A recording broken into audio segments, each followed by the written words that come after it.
overtake the United States by producing more steel than we did here.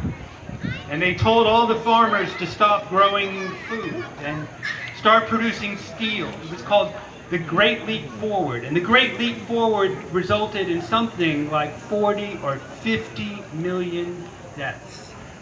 When the farmers stopped producing food as they would normally, they couldn't sell it in the market anyway because the free market had been abolished. And all their efforts were commandeered by the state towards this ridiculous idea. And the results were very extreme. Then, just a few years after that, when Mao Zedong was threatened by the results of the Great Leap Forward, came the Great Cultural Revolution, in which the Chinese state sought to eliminate, to extinguish, to suppress thousands of years of robust Chinese history. That didn't work out very well either. Millions of people died. Now, at some point, the Chinese, they are a rational and industrious people, and they came to some sort of realization that this didn't work anymore. In the 1970s, a fellow named Deng Xiaoping came to power, said to get rich is glorious, and he began to open up the economy, and the results were phenomenal. Money started pouring in. A lot of it, our money, investing in cheap labor in China.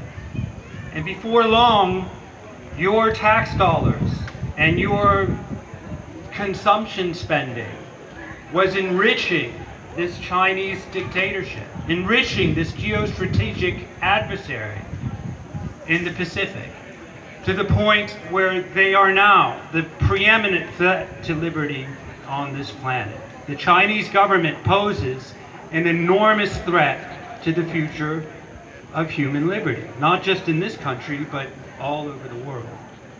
Now, one of the silver linings in this terrible cloud is that for years and years, people in China who understood the value of liberty and the value of their own efforts, they fled the country. And some of their best people left mainland China and went to other places and turned those places into bastions of economic activity, of cultural activity, of liberty, like Hong Kong, for example.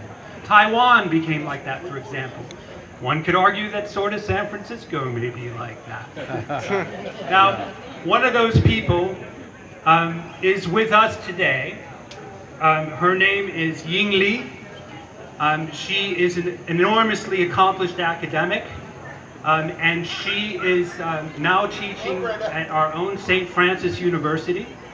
And she's going to talk to us for just a little while about what American liberty means to her and what her experiences in China were like before she came here. So let's give a big hand to Professor Ying Li.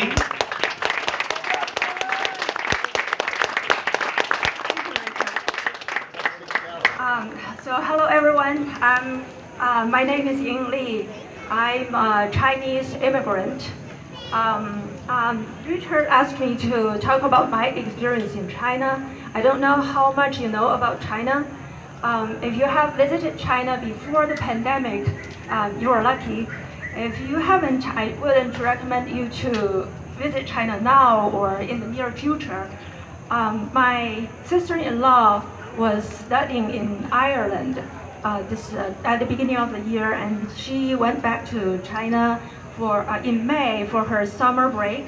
She was immediately confined into a hotel room for 3 weeks, and of course she was forced to pay by herself.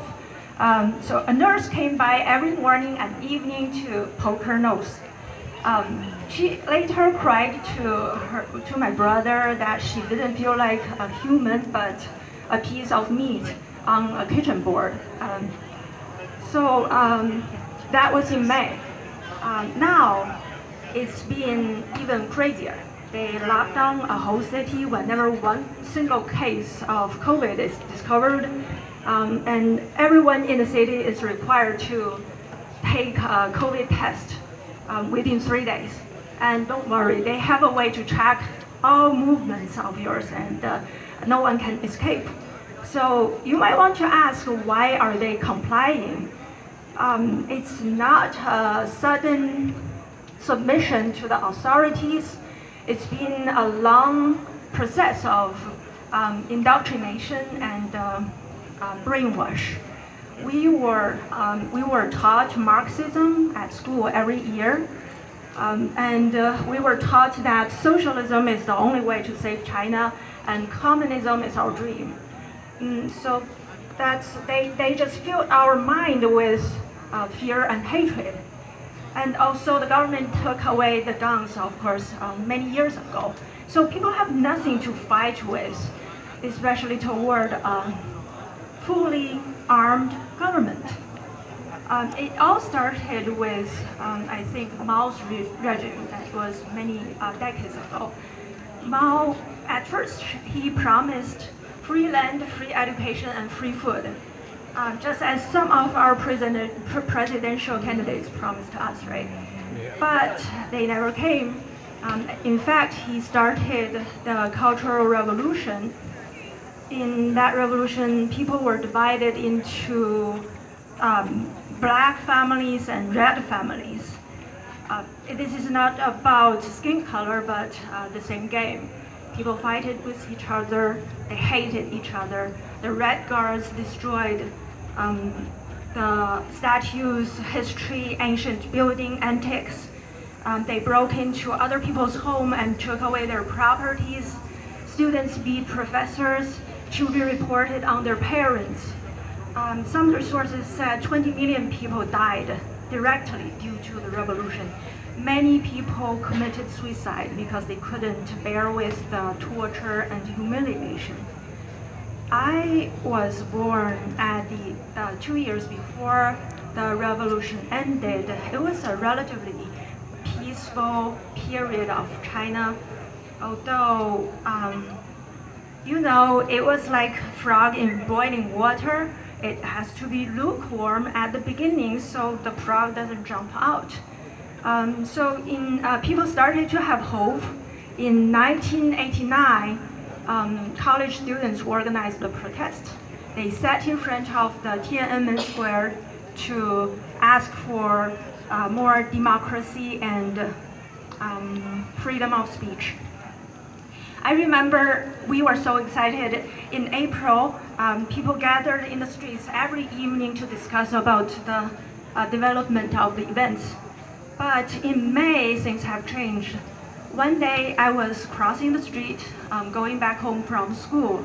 I saw many military trucks passing by, and on each of them, a dozen of soldiers aimed their guns at us. I was terrified, and I couldn't move. I didn't know where to look.